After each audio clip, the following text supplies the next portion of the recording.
Muy bien. Estamos viendo la pantalla.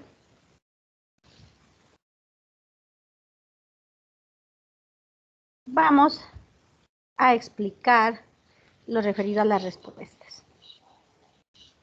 Voy a suponer que yo tengo una estructura cualesquiera. Voy a representarla por un pórtico, ¿sí? Puede ser un edificio de n pisos, le voy a representar solo por un pórtico.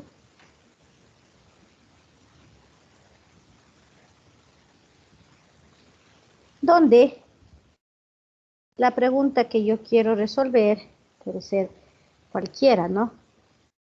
Yo en este momento quiero encontrar el desplazamiento del último piso. Las respuestas de la estructura pueden ser derivas, fuerzas cortantes, momentos, ¿sí? Yo voy a hacer a veces la más sencilla. Yo quiero el desplazamiento de este punto, del último piso, ¿ya?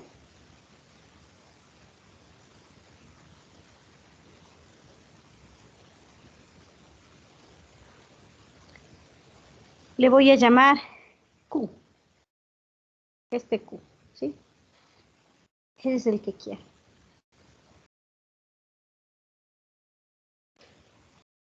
Cuando yo realizo un análisis estático, que recordemos, me toca abrir acá, denme un ratito, porque si no me toca cambiar de equipo.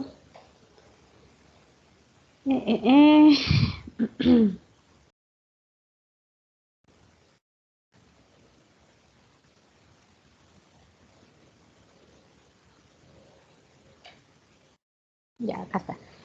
Entonces, cuando yo hago un análisis estático, considero un grado de libertad por planta que cortante basal a través, y la acción sísmica a través de cargas puntuales en cada uno de los pisos, que pueden ser normadas como nuestro cortante basal, ¿no? ¿Qué respuesta es la que yo voy a encontrar? La respuesta que yo voy a encontrar será, en este caso, pongamos aquí un estático.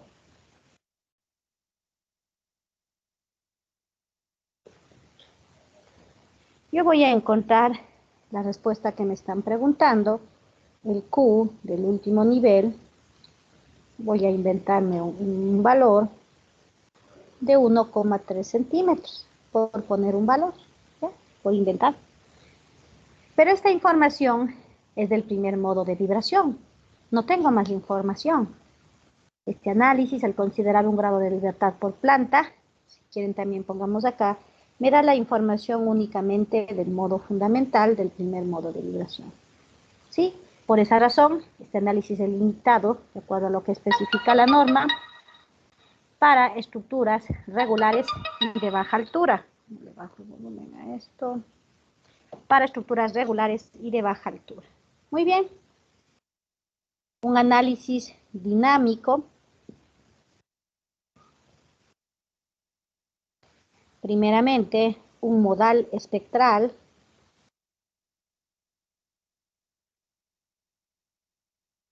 El que ustedes están estudiando en diseño sismo, sí, utiliza la acción sísmica a través de la consideración de espectros de respuesta, o que pueden ser normados o normalizados como nuestro famoso espectro de diseño en aceleraciones de la NEC. Pero ¿qué información obtienen? Yo ahora voy a tener, por ejemplo, el mismo Q que estamos viendo, pero de los n modos de vibración, ¿no? Entonces me voy a inventar valores. 1,345, 1,102, 0,97, 0,06 y así sucesivamente de los n modos de vibración. ¿Sí? Eso es lo que nos entrega un modal espectral. ¿Y qué es lo que ustedes están aprendiendo? Y yo necesito una respuesta, ¿no? ¿Sí? Y pues este valor es obvio que es el más alto, ¿no? El del primer modo de vibración es el más alto, pero en algo contribuyen los otros modos de vibración, a lo menos el segundo modo todavía tiene un valor importante, ¿sí? Entonces, ¿qué es lo que hace este tipo de análisis? Me entrega una respuesta aproximada a través de la utilización de la estadística, las famosas combinaciones modales. Por ejemplo, una sencilla dice, saquemos la raíz cuadrada, en este caso del Q del primer modo de vibración, más el Q del segundo modo de vibración elevado al cuadrado. Es decir, 1,345 al cuadrado más, 1,101 al cuadrado más, así sucesivamente, la raíz cuadrada, que esa es una combinación modal. N formas de utilizar combinaciones modales. La norma no es muy clara, otras normas nos dicen, como por ejemplo la peruana, la colombiana, nos dicen qué debemos hacer en cuanto a combinaciones modales. La norma de nosotros es un poquito ambigua, pero eso podemos hacer. En el tablo ustedes pueden configurar, pueden cambiar los criterios de combinación modal, suma de los absolutos, el RCCS, etcétera, o crear también una propia, ¿sí? Pueden hacerlo. Entonces, al combinar los n modos de vibración mediante herramientas estadísticas, probabilísticas, que son llamadas las combinaciones modales, nuevamente, pues a mí me entrega este análisis, el Q de ese piso, que obviamente tendrá más información que de un análisis estático, qué sé yo, el 1, 3, 4, 8, ya voy a poner ese valor, ¿sí? ¿Que es compatible con este? Pues sí, pero ese tiene más información, ¿no? Es más completo. Estoy haciendo la comparación de esta respuesta tan sencilla que es el desplazamiento, pero eso hace de todo. Ahora, un paso a paso. Es dinámico también, no pongamos así para que estén claros.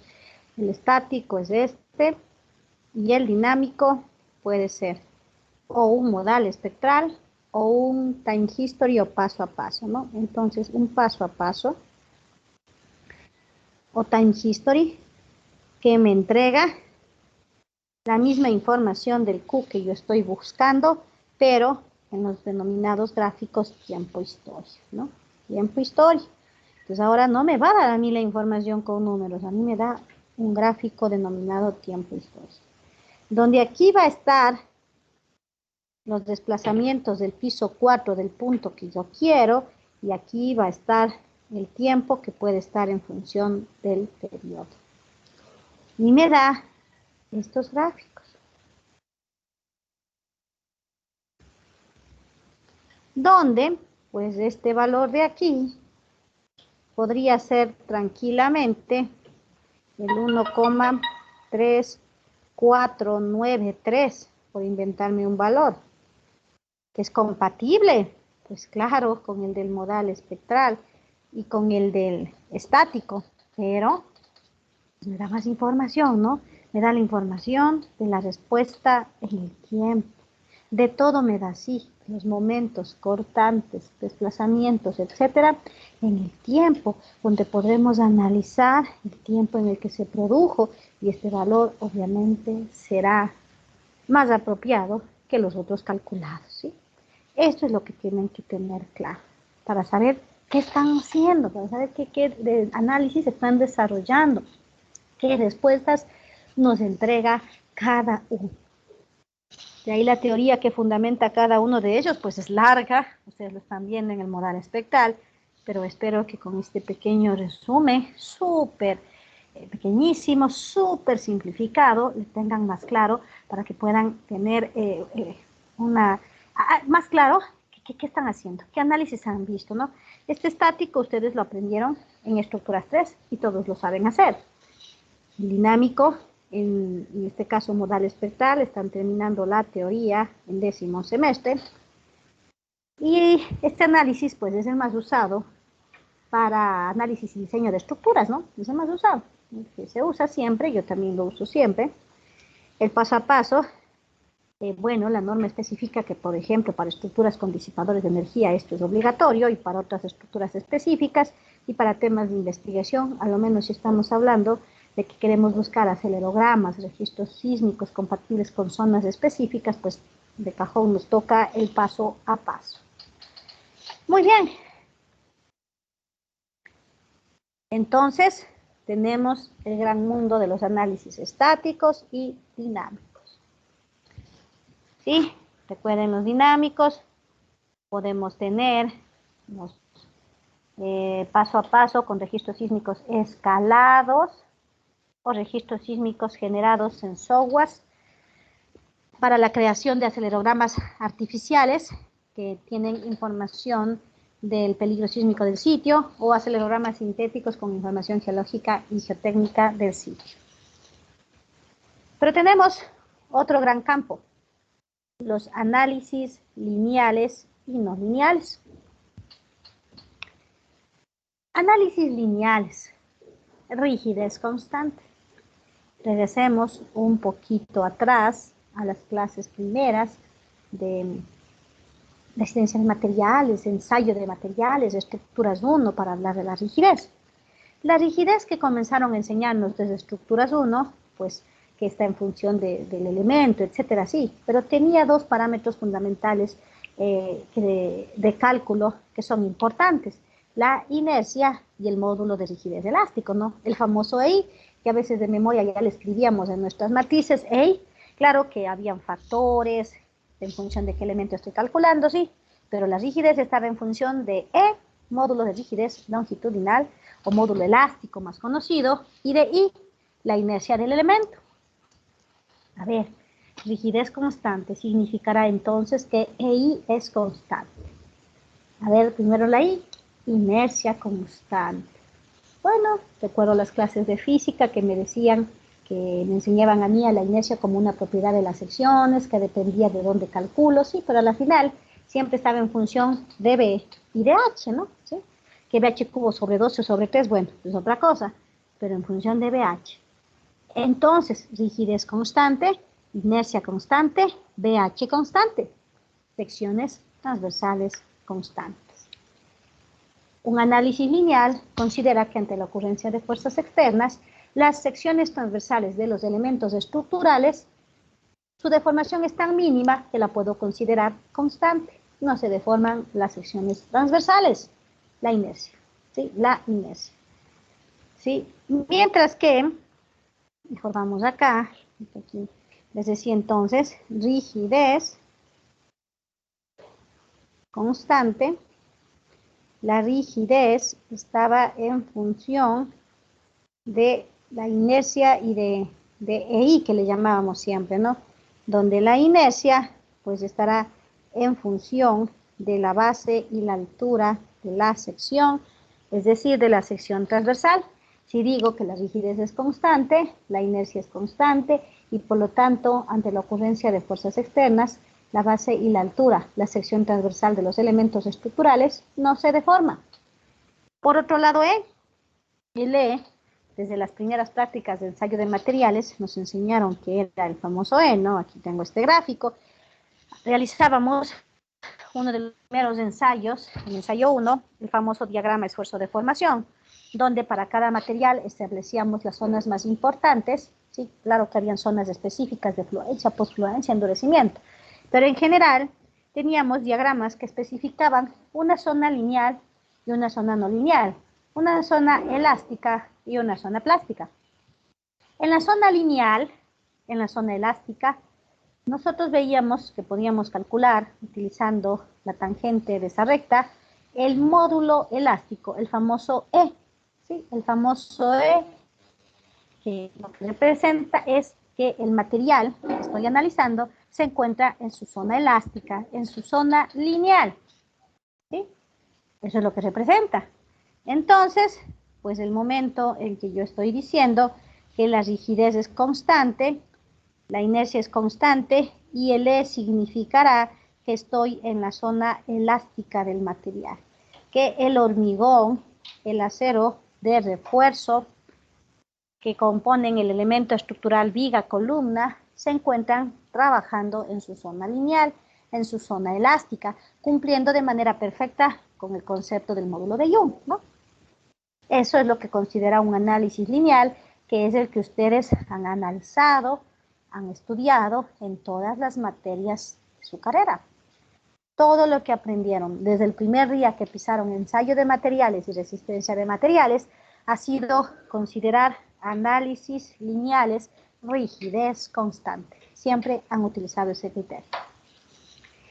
Pero, pues, pensemos en una estructura que ha sufrido daño por algún evento sísmico o por las causas que hemos ya explicado, un mal dimensionamiento de elementos, mal proceso constructivo, falta de estudios, etc. La estructura ha sufrido daño. Y ha sufrido tal daño que yo evidencio patologías importantes. Ha sufrido la ocurrencia del sismo, del fuego. Yo evidencio eso en las patologías que estoy viendo, en los ensayos de los materiales. Tenemos que entender que esta estructura puede ser que haya sobrepasado algún límite, ¿sí? Un límite importante, y que las secciones transversales, sus deformaciones ya no sean tan mínimas que las pueda considerar constantes, que pueda considerar que las secciones transversales son constantes. Posiblemente las deformaciones transversales sean importantes. Estamos acostumbrados solo a hablar de las deformaciones, en este caso, por ejemplo, de una viga, siempre solo de la flexión, ¿no? De la flecha, pero en la sección transversal siempre hemos dicho es constante. Si el elemento ha sufrido daño, y lo estamos evidenciando en las patologías que vemos, en los síntomas, en los ensayos, la estructura ha superado algún límite, algún punto, ¿sí? Y ya no es válido seguir insistiendo en que se puedan usar metodologías lineales. Por algo estoy evidenciando patologías, deficiencias, daños, resultados de ensayos que ratifican la necesidad de pensar diferente. Posiblemente el hormigón ha sobrepasado su límite elástico y se encuentra en su zona plástica, donde ya no tiene validez el famoso E que tanto nos hemos aprendido de memoria, 4,7 raíz cuadrada de F' más D en unidades de la norma. Pues ya no es válido. Y seguir insistiendo insistiendo en análisis lineales no es correcto, ¿no? No es correcto.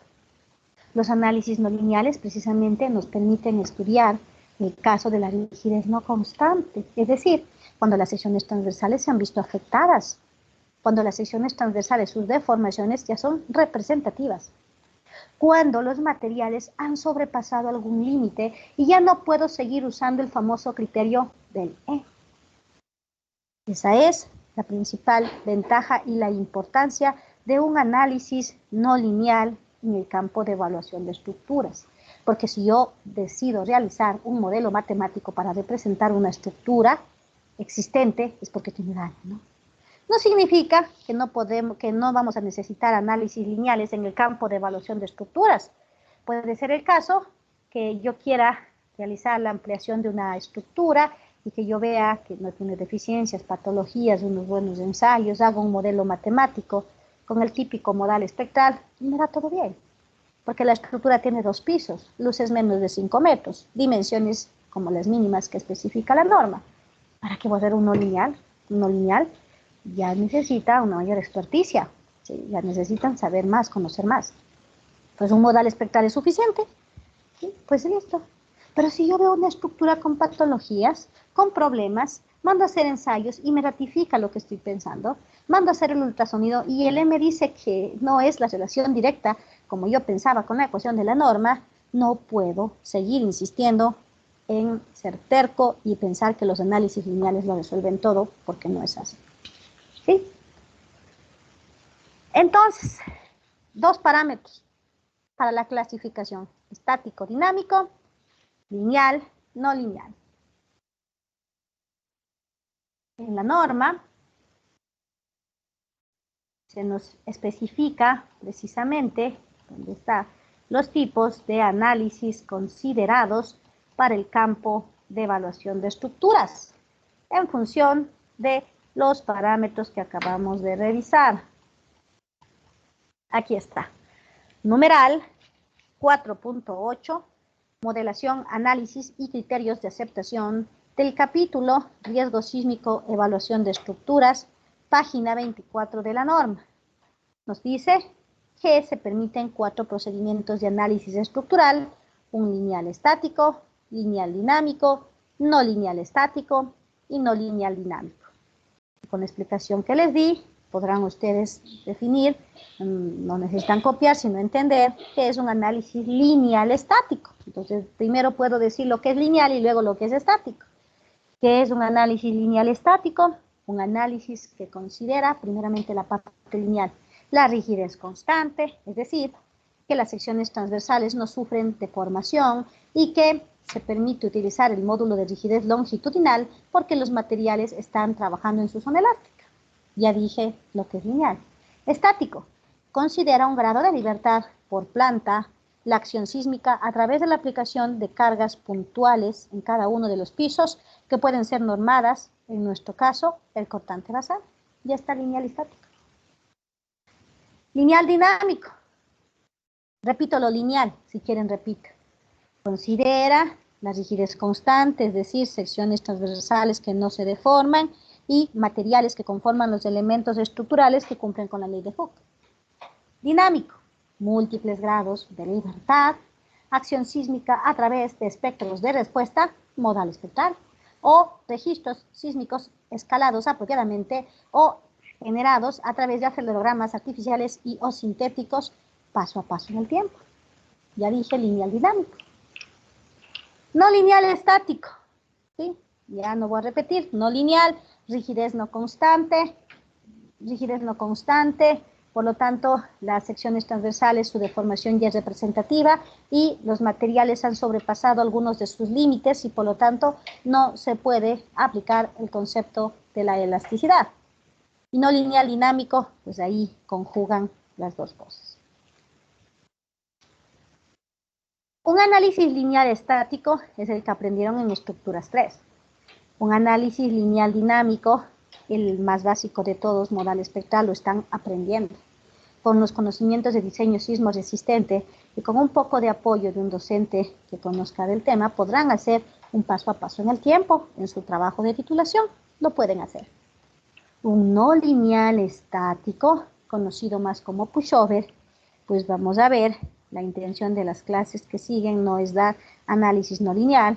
Análisis no lineal es una materia completa en un posgrado, pero por lo menos las bases, por lo menos decir, miren, en esto se basa, miren, entendamos la rótula plástica, hagamos, aunque sea en el ejercicio más facilito de resistencia de materiales, el análisis no lineal para poder entender, tener las bases fundamentales. Y de ahí sí, pues con el apoyo de un docente que conozca del área, pues ustedes podrán hacer un pushover en su trabajo de titulación. Sí, es verdad. Pero un no lineal dinámico, personalmente yo considero que no puede. Sí me tocó por ahí unos jóvenes que decían, ingeniera, sí podemos, ya tenemos todos los tutoriales y ya me salió la información. Sí, jóvenes, pero es que el software no lo es todo. Yo sé que ustedes van hoy tarde y van a un tutorial, hay un buen tutorial de 13 pasos en inglés para el pushover, que es buenísimo. Y capaz en 2 horas me vienen y me dicen, ingeniera, ya sé pushover. Sí, es verdad, capaz. Pero no tienen las bases, los conocimientos. ¿Qué es lo más común que suele pasar y que yo he visto también en trabajos de titulación? Que logran hacer el... jóvenes, yo estoy... Nadie me dice nada. Yo estoy hablando de la norma y nadie me dice que he estado compartiendo acá. Qué malas gentes que son. Hablando de la norma, la página, todo, y ahorita veo que he estado en otro lado. Ahí están viendo la norma, ¿no es cierto? Sí, ingeniera. Sí. Yo les digo, siempre que hablo de la norma, les digo página, todo, y ahorita por casualidad regreso a ver el iPad y veo otra cosa. Bueno, aquí está. 4.8, modelación, análisis y criterios de aceptación. 4 tipos de análisis. Yo era señalando de uno en uno y ustedes nadie me dicen nada. Página 24 de la norma. Bueno, rapidito. Lineal estático ya saben hacer. Lineal dinámico, modal espectral saben muy bien y pueden ser capaces de usar el ETAB, el SAB2000, el CPCAD para realizarlo. Paso a paso, con un poco de ayuda, lo pueden hacer. No lineal estático, con las clases que vamos a ver y después con investigación de ustedes, apoyo de un docente que conozca, pueden hacer su trabajo de titulación un pushover. No lineal dinámico, no. El mayor problema que yo sé observar, cuando los jóvenes hacen el pushover en sus tesis es que hacen perfecto, y hacen muy bien, y hacen bien el análisis, utilizan bien las herramientas, hasta mejor que yo posiblemente el clic del software, pero la interpretación de resultados no avanza, no avanza, no entienden lo que nos está entregando. Y eso es gravísimo en un pushover, en este de aquí, ¿no? No entienden. Sacan resultados por sacar, a veces son incoherentes y créanme que no van a encontrar un tutorial que les indique cómo interpretar los resultados de la magna de la norma. Aquí sí vamos a aprender un poco. No tanto porque, insisto, no vamos a dar clases de no lineal, un resumen bien interesante nada más, pero por lo menos van a tener clarísimo qué entrega. La interpretación de resultados en un pushover, en un no lineal estático es lo más difícil. El clic, los softwares hacen maravillas. Interpretar los resultados, entender los resultados, eso es lo difícil y lo que se me jalan la mayoría de tesistas cuando soy la lectora y presentan cosas absurdas y de ahí les pregunto, pues se jala.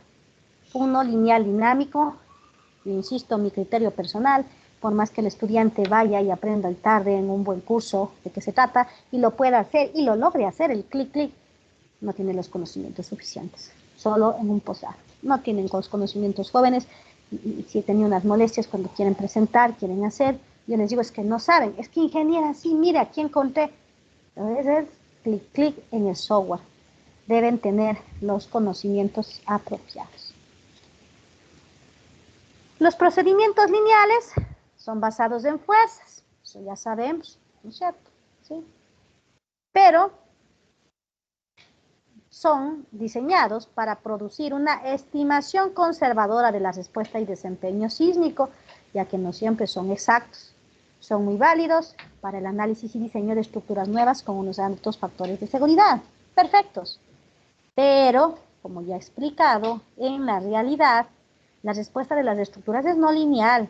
Más aún, si yo decido realizar un modelo matemático en una estructura existente, es porque yo he visto un problema. No voy a hacer un análisis de un modelo matemático si veo que la estructura está bien, ¿no es cierto? Es un gasto innecesario de trabajo, de tiempo, del profesional. Los métodos no lineales producen una representación más exacta, ¿sí? Más exacta. Por lo tanto, los no lineales tienen métodos, sus métodos tienen límites menos conservadores. Esto es importante. Edificios que han sido evaluados como deficientes mediante un análisis lineal pueden cumplir con los requerimientos de la norma si analizamos con un no lineal.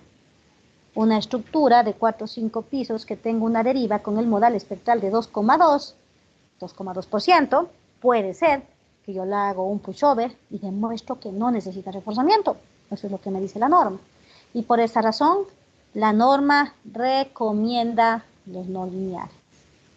Recomienda para estructuras de ocupación normal y obliga para estructuras de ocupación especial y más aún esencial y o peligrosa, ¿sí? Los no lineales son recomendados en la norma para estructuras de ocupación normal, la casita, las oficinas. Pero, veamos una vez, ya que estamos hablando de eso, ¿dónde está? Esto es acá adelante. Si me voy,